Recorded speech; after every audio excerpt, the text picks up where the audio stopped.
The cashier looked me straight in the eye and said, "Your card's declined." My parents didn't even try to hide their smirks. My brother's new wife leaned over and whispered loud enough for everyone to hear, "Guess she can't even cover dinner." The whole table laughed.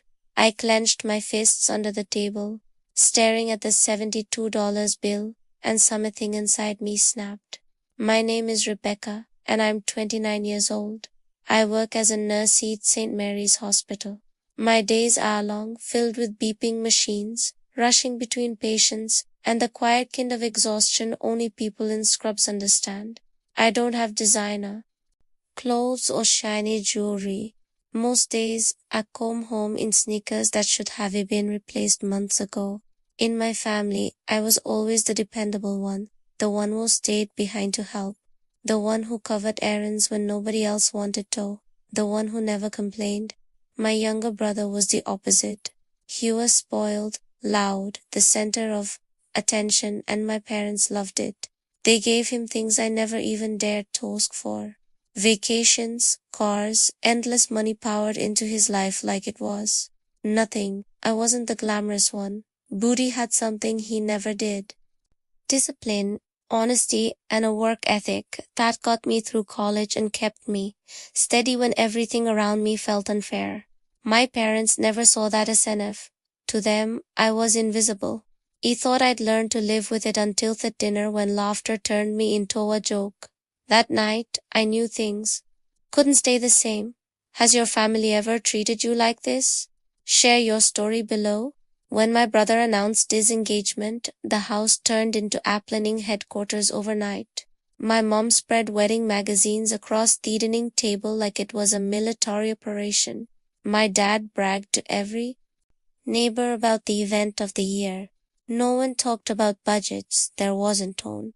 Every time my brothers do something, my parents nodded and paid. By the time the final bill came, the number sitting in front of them was over $900,000. Not a blink, not a pause. My father signed the check with a smile, saying, "Nothing's too much for our boy." When he got married 2 years earlier, things were different. I asked them for help because Leo and I wanted a small ceremony. We didn't need much, just enough to make it special. My mom placed a crisp $100 bill in my hand and said, "You don't need a big show, honey. You're practical, be grateful." We ended up at a courthouse, standing under fluorescent lights, holding paper cups of coffee after we said our vows. At a family dinner, my uncle joked, "Guess we know who the favorite is." Everyone laughed. My cousin chimed in, "A 100 red bucks for you, 900 grand for him. That's quite the discount." My cheeks burned while I pushed food around my plate. My mom smiled like it was funny. My dad raised his glass and toasted my brother, ignoring me completely. Later that night, as I helped clear dishes, I walked past the study and froze. My brother's voice carried through the cracked door. He was slowing with one of his friends on the phone. They emptied half their savings on me. And the best part, Rebecca got nothing. She is still broken. My stomach twisted. That was the moment I realized it wasn't carelessness. It was deliberate. They weren't blind to the unfairness. They wanted it that way. The night of my brother's reception was supposed to be magical for him. For me, it felt like I'd been shoved out of my own family. When I walked into the grand ballroom, I searched for my seat. My prince, my brother, his wife, and all close relatives were at the glittering tables near the stage. My name card. It was tucked at the far back corner next to a cousin I hadn't seen in 10 years and 2 great aunts who could barely remember my name. When I waved toward my parents, they didn't even acknowledge me. Dinner came, and I watched servers glide past the head table with champagne, carving stations, and desserts plated like art. By that time they reached us in the corner. Half trays were empty. My cousin leaned over and whispered, "Guess this is the cheap seats." I forced a laugh, but inside something cracked. Later, when the lights dimmed and the toast began, my father stood tall with a glass of expensive whiskey in his hand. "One child brought pride to this family with this grand wedding," he declared. He paused for dramatic effect, then added with a smirk, The other, well, let's not mention courthouse vows, laughter rolled through the room. I gripped my napkin so tightly that it tore in half. My husband reached under the table and squeezed my hand, but it didn't stop feasting. I thought maybe that would be the end of it, but it wasn't. A week later, my brother called me casually. Hey, since you don't have kids or real responsibilities, you can stay at my place during our honeymoon, right? Water the plants, feed the dogs. It's not a big deal. When I hesitated, my mom cued in over the speakerphone. Rebecca, it's our duty as his sister. He deserves a break. Don't make this about you, he wanted to scream. Instead, I bit my tongue and wrote down every single thing he bought while taking care of that house. Dog food, cleaning supplies, and Ivanka's money for driving back and forth. I kept every receipt tucked neatly into a folder. At work, I picked up extra shifts, staying later than anyone else. Each time I collapsed into bed after 14 hours, I reminded myself, at least this money was mine. At least I was building something for myself, even if they refused to see it. Their insults and their arrogance were piling higher with every week, and though they thought I was still the quiet, obedient one, I had already started preparing for the day they'd regret underestimating me. What me family never noticed was how carefully I kept track of everything. Every paycheck I earned from the hospital, I split.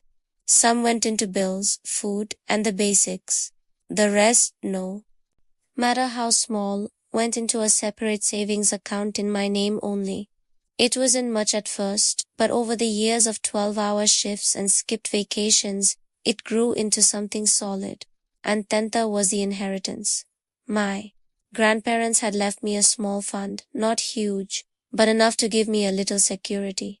My parents had promised it was safe, tucked away until I needed it. But when I started asking questions after my courthouse wedding, the numbers didn't add up. I requested the bank statements, miss. What I found made my chest tighten. Large withdrawals lined up with the exact weeks my brother's wedding vendors were paid. They thought I'd never notice. They thought I was too distracted, too timid to even ask. But I kept every document copies of statements, proof of transfers, dates, and signatures. What they didn't know is that every deposit, every withdrawal, I had the paperwork. So while they laughed at me, while they toasted my brother's grand achievement, I stayed quiet. Because my silence wasn't weakness, it was preparation. And when the moment came, I would have everything I needed. One night after a brutal double shift, I sat in the break room with my friend Jenna. She wasn't a nurse. She worked as a paralegal for a local law firm. I slid the folder of statements across the table. Can you take a look at these? I asked, my voice low. She flipped through page after page, her brow furrowing. Rebecca, these funds were in your name. Your grandparents set this aside for you. Your parents had no legal right to drain it for someone else's expenses. My stomach turned, but there was relief too. I wasn't imagining it. The numbers weren't lying. Meanwhile, at home, my prince and brother were louder than ever. My mom posted endless photos online of the wedding videos, of the champagne tower, the fireworks, and hair designer dress. My dad bragged too. Neighbors about how he spared no expense. My brother's favorite line at every family gathering became, Notavarian gets $1 million wedding. Guess I'm special. One afternoon, as I came by to drop off something my mother had asked for, I froze in the hallway. Their voices carried from the kitchen. She never fight us, my mom said, almost laughing. Rebecca's too weak. She's always been too weak. My father chuckled in agreement. Let her keep working those long shifts. That's all she's good for. Something inside messed up. I walked out of the house without saying a word, clutching my car keys so tight my hand hurt. 4 years, I let their words roll over me, believing I had no power.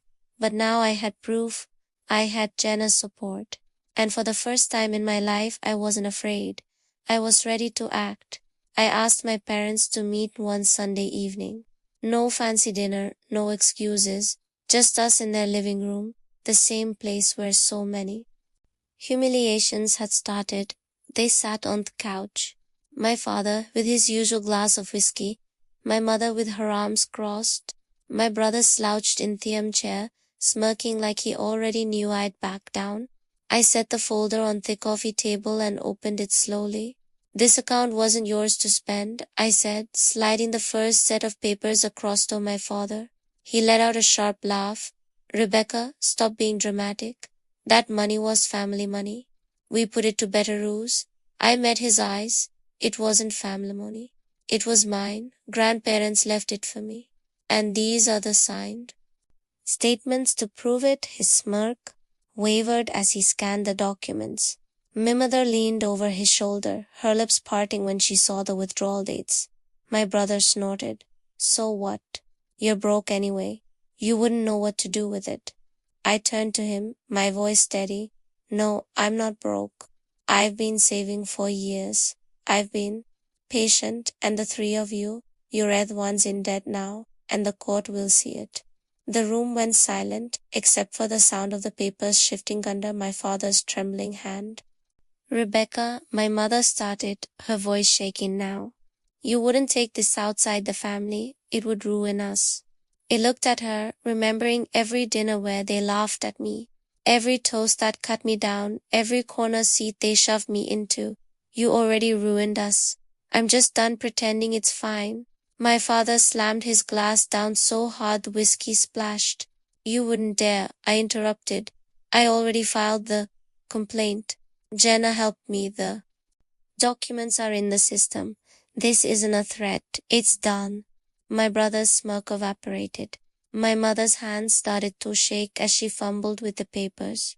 And my father, who had always held the upper hand, sat frozen, staring at the proof of what they'd stolen. For once, their laughter was gone, replaced by a second of silence that tasted like fear. Their insults, their arrogance, it all collapsed in that living room, leaving nothing but shame. A month later, the paperwork was final. My inheritance was restored. Every dollar accounted for, placed back where it should have been all along. My parents didn't fight it in court. They couldn't, the evidence was too clear. The silence that followed was almost louder than their years of mocking laughter. My brother stopped begging. The bills from his wedding rolled in, and without my parents covering everything, he had to face the debt himself. The cars, the parties, the luxury trips. Suddenly they weren't as easy to afford. I walked away lighter, not because of the money, but because I finally let go of the need for their approval. I had spent years twisting myself into the practical daughter, the dependable one, hoping one day they'd notice the strength in that. They never did, and they never will. But standing in my own, I realized I didn't need them to. My life, my marriage, my work, it was all built on effort they'd never understand. I finally understood I never needed their approval. For the first time in my life, their silence didn't hurt me, it freed me. If you've ever had to stand up to family betrayal, hit subscribe and tell me your story. I know how heavy it feels when the people who should protect you are the ones who try to tear you down. This community understands that pain. Your experience matters, and your voice deserves to be heard. Share it in the comments below.